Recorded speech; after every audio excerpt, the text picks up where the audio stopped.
Hello and a very warm welcome to the Westbrook Family Dental Podcast. I'm Dr. Jaydeep Sahgal, and I'm delighted you've joined us today. I want you to picture a scenario. It's a Tuesday or, maybe a Saturday. It doesn't really matter. Okay. You are just going about your life. Maybe you're out for a jog, maybe you're playing some pickup basketball, or honestly, maybe you're just sitting at your kitchen table biting into a baguette that was a little too tough. Yeah. You're relaxed, you are happy, and then snap. Oh, yeah. It's a sound you feel more than you hear. It reverberates right through your jaw. Exactly. And the world just stops. Your tongue immediately darts to the spot and you feel it, that jagged edge. Or even worse, you feel absolutely nothing, just a gap where a tooth used to be. And that is the moment the lizard brain takes over. Total system failure. Yeah. It's instant panic, confusion, and usually a lot of very bad decisions made very, very quickly. But that's why we are here today. Yeah. We're doing a deep dive Yeah. into a guide that is designed to override that lizard brain. We're looking at a protocol called Calm Action for Dental Emergencies from the team at My Gentle Dentist Brookside. And I think the key word there really is action. It's not just calm thoughts for dental emergencies. It's a tactical guide. We're essentially learning how to do emergency triage on ourselves when our adrenaline is spiking. Which is a terrifying concept. I mean, I am not a medic. If I see blood, I'm usually the one who needs smelling salts. So the idea of managing a dental trauma on my own sounds impossible. Well, that's the thing. But our mission today is to extract the logic from this source material. We're not just going to list the steps. We're going to unpack the biology of why these steps work.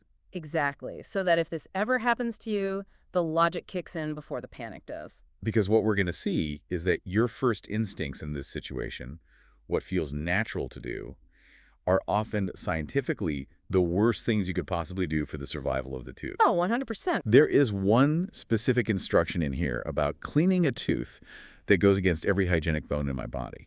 But we'll get to that. Let's start with the setup. This guide opens with something that surprised me. It doesn't start with get a bandage. It starts with psychology. It does. It acknowledges right up front that these injuries happen when you least expect it and they cause instant fear. Why start there? It feels a little soft, for a medical guide. It might feel soft, but it's actually really clinical. I mean, think about what happens physiologically when you panic. Okay. Your heart rate spikes, your blood pressure goes up, which, by the way, increases bleeding in oral wounds, and your fine motor skills just disappear. Right. Shaky hands. Exactly. And if you are trying to handle a slippery, knocked-out tooth, shaky hands are a huge liability. So calmness isn't just about feeling better. It's a prerequisite for the procedure. Precisely.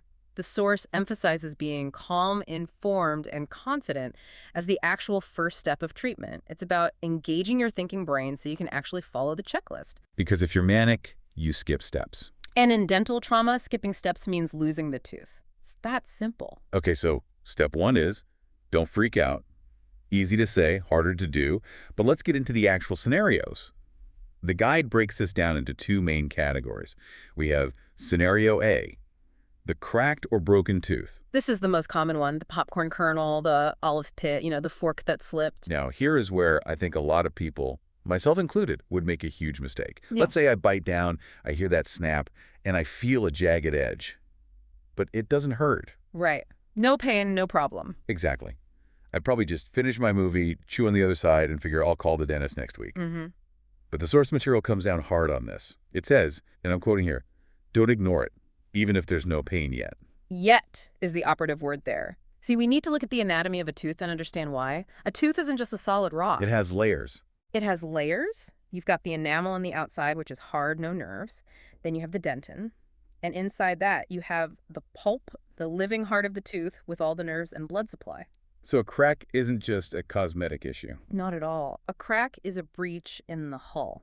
The source warns that even a tiny crack can expose nerves and lead to infection. So if you ignore it because it doesn't hurt, You're just leaving the door open for bacteria. you're basically inviting bacteria to migrate into the pulp. By the time it starts hurting, you might be looking at a root canal instead of a simple filling. So the lack of pain is a trap. It's a silent countdown. It's a structural failure that's waiting to become a biological failure. Okay, so we are acting immediately. We have broken tooth.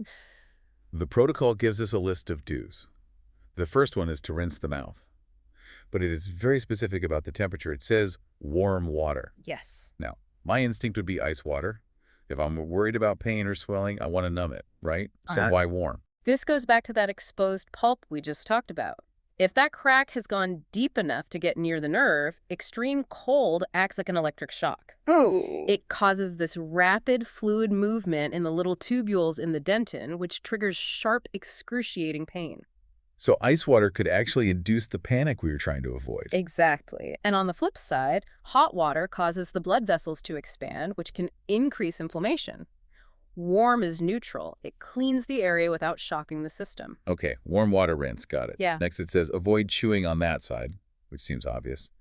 And then for swelling, use a cold compress from the outside. Right. You're managing the inflammation from the cheek, not directly on that super sensitive tooth structure. Now we have to talk about the don'ts, because the guide explicitly lists one don't that I found both hilarious and terrifying. It says, do not use super glue.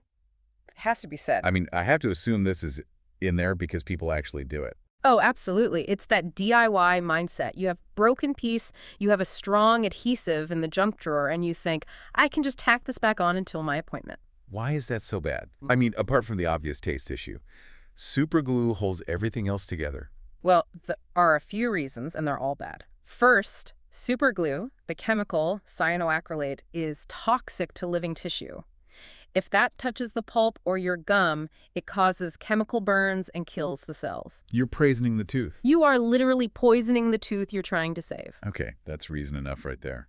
But there's a second reason. Even if you don't touch the nerve, you are sealing in bacteria. You're creating this oxygen-free zone right against the tooth, filled with mouth bacteria. It's a perfect incubator for decay and a massive infection. So you're turning a chip into a toxic waste dump. Pretty much. And then, practically speaking, the dentist has to drill off all the hardened glue before they can even see the real damage, which just removes more healthy tooth structure.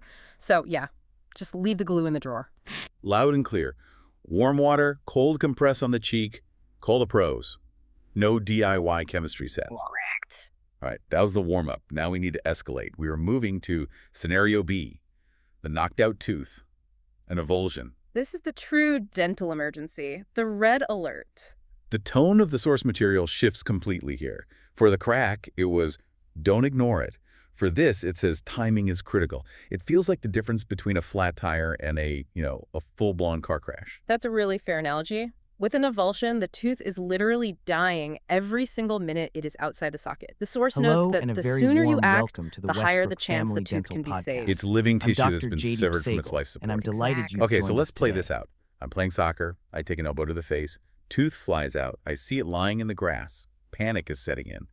What is the single most important rule about picking that tooth up? The guide is unequivocal here. Pick up the tooth by the crown, not the root. The crown's the top part, the chewing part. The root is the long, pointy part that goes in the jaw. Right. And this isn't just about, keeping it clean. This is about microbiology. Okay, tell me more. Why is the root so forbidden? Because the root isn't just a stick of bone, it's covered in something called the periodontal ligament, or PDL. PVL. Think of the PDL like thousands of tiny microscopic fibers, almost like a microscopic shag carpet or Velcro. These fibers are what actually attach the tooth to the bone in your jaw. They are living cells. If you pinch the root with your fingers, you crush those cells. You crush the Velcro. You crush the Velcro. And if you crush or scrape off those PDL cells, the body won't recognize the tooth anymore. It won't reattach. It'll treat the tooth like a foreign object and just reject it. So how you touch the tooth determines if it lives or dies. Yes. That's the whole ball game. That is immense pressure. So I'm gingerly holding this thing by the crown, but I'm on a soccer field. The tooth was in the grass. It's dirty. There's mud on it. My overwhelming instinct is to scrub it clean. And that is the instinct you have to override. Why? 100%. The source says, if it's dirty, gently rinse it with water. Don't scrub. Scrubbing is the death sentence. If you scrub, you are shearing off those PDL cells we just talked about. You're scraping away the very thing you need for it to reattach. So a dirty tooth with living cells is better than a sparkling, clean tooth with dead cells. Infinitely better. The dentist can deal with a little dirt. They cannot resurrect dead ligament cells. So you rinse it gently, just get the big chunks off, but you do not touch that root surface. This is so counterintuitive. We are taught that clean equals safe. But here, mechanical cleaning is actually causing damage. It's the worst thing you can do. Okay, so I have my rinse-only tooth held by the crown. Now what? The guide says the primary goal is to place it back into the socket. Immediate re-implantation, that is the gold standard. I have to admit, reading that made me queasy. You want me to just shove it back into the hole in my head? It sounds barbaric, doesn't it? But biologically, the socket is the perfect incubator. It has the right temperature, the right pH, the right blood supply to keep those cells alive. So you just gently push it back in and bite down on a tissue or something. Exactly. Hold it in place. But what if I can't? What if I'm shaking too much or it hurts too much? Right. Or honestly, what if I'm just too grossed out to do it? And that is a very real possibility. So the source accounts for that. It offers a plan B. You need a storage medium for transport.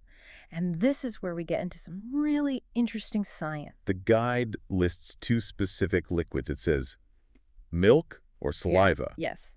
And then it specifically warns against leaving it in water. Yeah. Now, wait a minute. We just use water to rinse it. Why can't I just drop it in a cup of water to keep it wet? This is the part that blows people's minds. It all comes down to osmosis. Osmosis. Okay, high school biology flashback. So water is what we call hypotonic. It has a lower concentration of salts and minerals than the living cells on the tooth root. If you put that tooth in clean water, nature tries to balance things out. The water rushes into the cells. Like overfilling a water balloon. That is the perfect analogy. The cells swell up and eventually burst. It's called cell lysis. If you leave a tooth in tap water for even an hour, you're basically drowning the cells until they explode. Wow. So water is fine for a 10-second rinse, but it's deadly for storage. Correct. So why milk, of all things? Milk is isotonic. It has a chemical balance, the calcium, the fluid pressure, the pH, that is very similar to the body's own fluids. It doesn't cause the cells to swell or shrink. It puts them in stasis. It keeps them alive. It keeps the PDL cells alive and happy for much, much longer than water or dry air. That is fascinating. So the milk in my fridge isn't just for cereal. It's basically an emergency organ transplant fluid. In a pinch, absolutely. It is the best accessible medium that most people have. And the other option was saliva, which I assume means, what, just holding it in your cheek? Right. It's called the buccal vestibule, that pocket between your gum and your cheek. It's obviously the right environment because it's your body. The only real risk there is accidentally swallowing the tooth. Which would add a whole new layer of problems to your afternoon. It certainly would. So if you have milk, use milk. If not, the cheek is the backup plan. Okay, let's recap this avulsion protocol because this is really high stakes. Mhm. 1, pick it up by the crown, never the root. Right. 2, rinse gently, never scrub. Preserve the Velcro. Yes. 3, re-implant immediately if you can. Your gold standard. And 4, if you can't, store it in milk to stop the cells from exploding. And 5, get to the dentist. And do it fast. Most